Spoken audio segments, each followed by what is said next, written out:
The last time I ran this Solara, it didn't run very right. And at the Derby, it was cold, it was wet, it was raining, and I couldn't really pinpoint it. I had a very hard time starting. Actually killed the battery trying to start it. So when I came home, I did a little bit investigating. The coil packs were still very damp when I came home, and when we tried to run it, you could see the coil packs arcing out. Let me go get a light. I highly doubt if you can see that, but right beside number 2, underneath the spark plug wire, there is a hairline crack. It looks like a hair.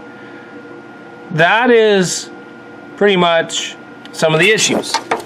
So what we're going to do today is we're going to take these coil packs off of this car. We're going to put new wires, new coil packs into this car, and hopefully see if that fixes the issue.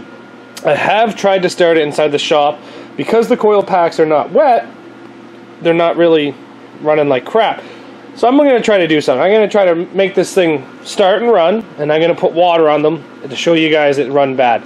But it occurred to me, I watched some of my older videos from Beaton. This car, Beaton was a very wet day. It actually ran half decent, but it kept shooting flames out the header, and it was hard to start. So, and it ended up actually turning off on me.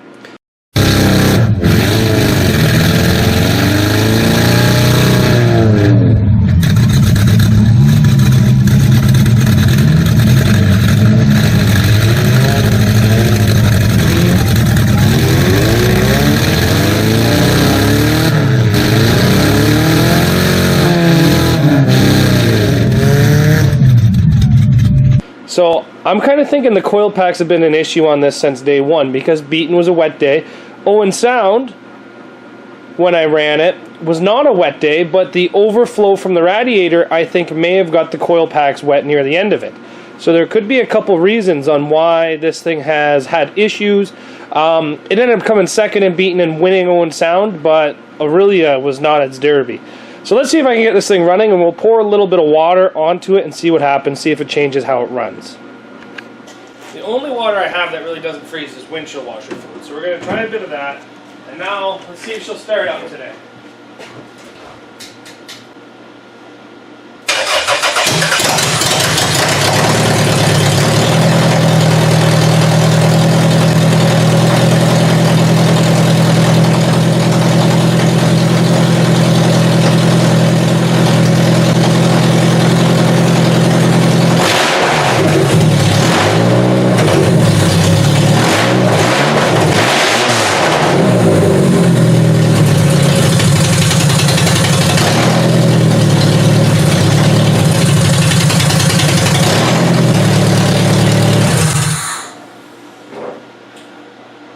Well, unfortunately, I can't really replicate what would happen, but you heard it when it fired up that it kind of stumbled a bit. So, I seriously think this was the issue. You could actually see the coil packs arcing out. I think I did a video where you could see it. Maybe I'll try to find that, edit it in right about here. Look at that coil's actually broken. See, it's sparking and juice left.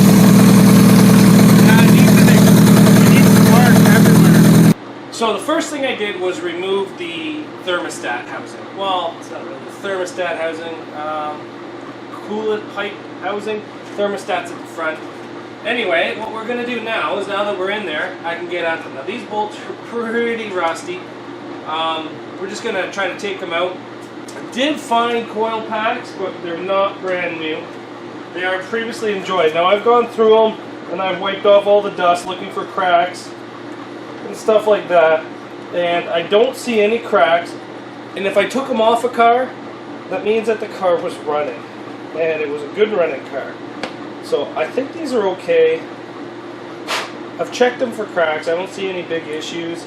So they are Toyota factory ones. They are a little rusty, but I'll clean them up with the wire brush and install them. The first thing we got to do is get these old ones out. So let's go get a 10 mil. There's 2 bolts that come right behind the thermostat housing, and then 2 that go underneath the intake.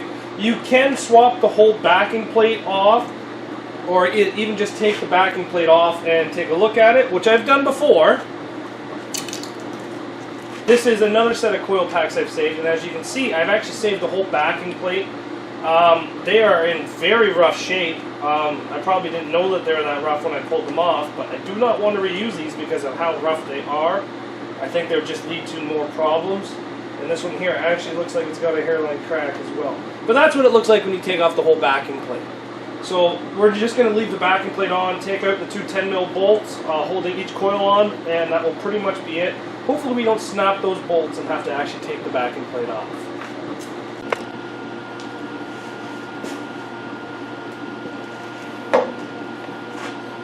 So, do you guys remember 10 minutes ago when I said I didn't want to take this piece out? Turns out the bolts are so corroded and all my ratchets are so garbage, I don't have any nice ratchets, I keep losing them all, that I had to remove the whole part. Which in retrospect might be a better thing because now I can make it so they're grounded really nicely. Yeah, so if you want to remove it, you actually have to take off the intake as well. There is 4 bolts that hold it on. A 14mm underneath the intake and 3 12mm. So if I was planning to do it like this from the beginning, I guess I didn't have to take the thermostat exit housing off, but guess what, I did. So we're just going to try to pull this off. I can't find cracks in them. I thought I seen cracks in them when they're inside the car. Maybe it's just my eyes playing tricks on me, like when you go deer hunting you think that every noise is a deer. But anyway, I can't seem to find cracks in them. I've cleaned them up, but they are corroded. I'm going to probably buy another set off Rock Auto. But have any of you guys found aftermarket ones for these? Like, I know a lot of you W body guys are running MSD coils in your W bodies. Do they make anything for that, for Toyota like that? If you guys have anything like it, put it down in the description, because if I'm going to buy parts, might as well buy good parts. So, yeah, we're just going to get these coil packs. This one's almost off. I'll show you the kind of condition that it's in, and I'll show you the one I'm going to be changing it to. 2, 3, 1, 4, 2, 3. So this one right here is the one I'm taking off. You see how wide that is? And that's the one I'm putting on. It has got in there and corroded and rusted and spread those apart, so the contacts are not as good as they used to be. Both these are the same parts with pretty much the identical part number, made by the same company. One just says made in Japan and the other one does not. So we'll be putting the not so rusted ones onto this car. I'm just going to take a wire wheel and kind of clean this thing up, and then I'll install the 1, 4, 2, 3 brackets onto this, and then install this back onto the car. But this one bolt is very rusty. It's giving me a hard time. So we'll see you guys back here when I'm about to bolt this up, back onto the car. So I just finished putting everything back together. Yeah, let's see if this thing runs. It's probably going to run. I just really hope it runs good, you know what I mean? Last time when we started, it kind of had that mist when it started up. Let's see if it still has that mist.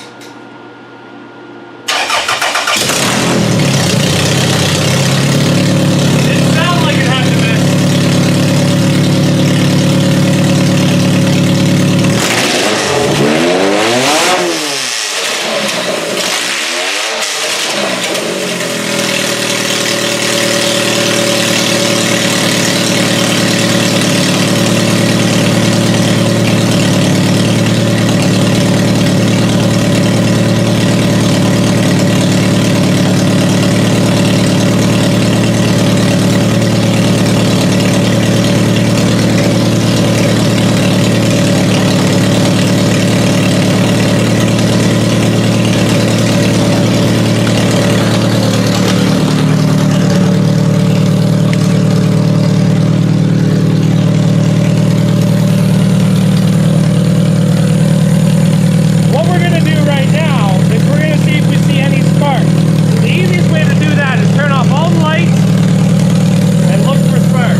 how long did it take me to start this? I had such a hard time. I needed an extra booster and battery pack. So now it runs so much better, and it took a quick swap. Now this one wire is popping on and off. Just the connector for it is not that good, but it seems to be not sparking.